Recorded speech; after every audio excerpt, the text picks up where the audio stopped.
So what are the best gay bars in Miami? Let's talk about it. I actually made this exact same video years ago, like 6 years ago at the time of this video, but it's now outdated because some of those bars don't even exist anymore. They didn't make it.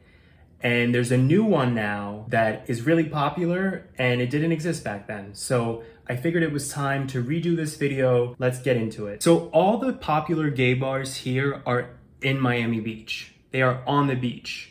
The city of Miami itself, as far as I know, doesn't have any gay bars. I mean, there might be like a hole in the wall somewhere. I just don't see how they could even last in the city. And when I say the city, if you're not familiar with Miami's geography, the beach is literally on an island, Miami Beach. But then there's the city proper, which is on the mainland. Because tourists come here predominantly to enjoy the beach, right? Like all the hotels, not all the hotels, but a good portion of the hotels are on the beach. That's the tourist sort of region of Miami, right? It makes sense that the gay bars would be here. So there's 3 prominent gay bars in Miami Beach. There's Twist, which you might have even heard of or been to yourself. Twist is like the classic gay bar. It's a huge venue, one of the biggest gay bars I've ever been to.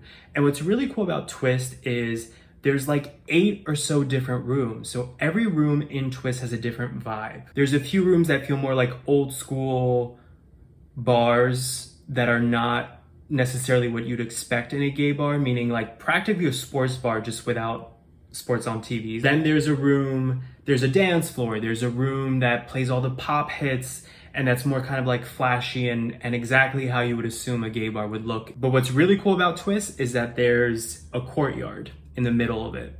So if you want a smoke break or just want some fresh air, I remember when I first went to Twist, like when I first started traveling on my own in my 20s to Miami, I was so mesmerized by the idea of being at a gay bar and there were palm trees there like swaying in the wind. I will never forget how amazing that felt as somebody who at the time lived in New York City and was used to gay bars always being these enclosed, sometimes even industrial type of places. If you get bored in one room, you can hop over to another one. If you don't like the music in one room, there's one room that only plays Latin music. People call it the Latin room.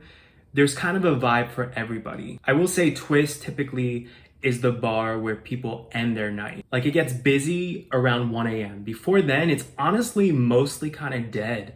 Well past midnight, I would say. So bar number 2 is called Nathan's. Nathan's is actually a few blocks away from Twist, very close, which is interesting, right? Because you would think, how could that even survive? How could it, a few blocks away from this other huge, well-known gay bar? But you'd be surprised.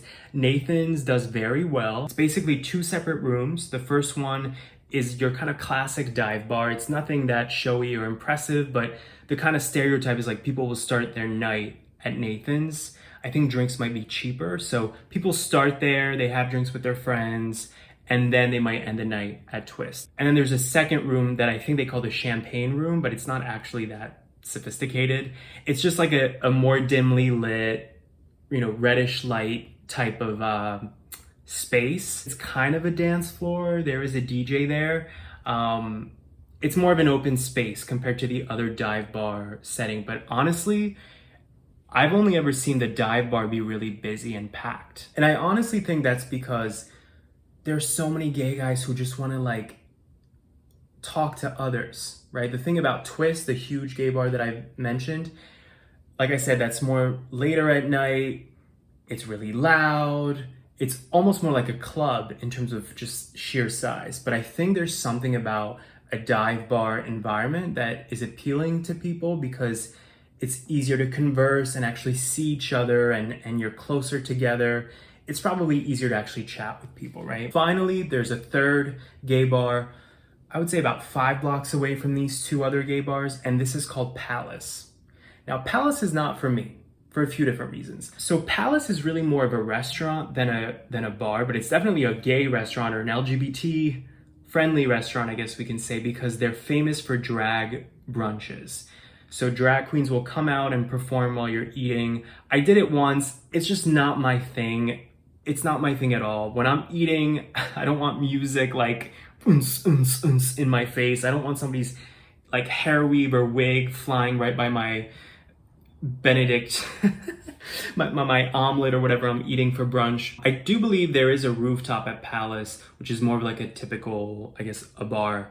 I've actually never been to the rooftop. Most people, when they go to Palace, they go to do the drag brunch thing. But here's the thing, Palace is in the tourist central part of Miami Beach. It's on Ocean Drive, which is the last street before the ocean.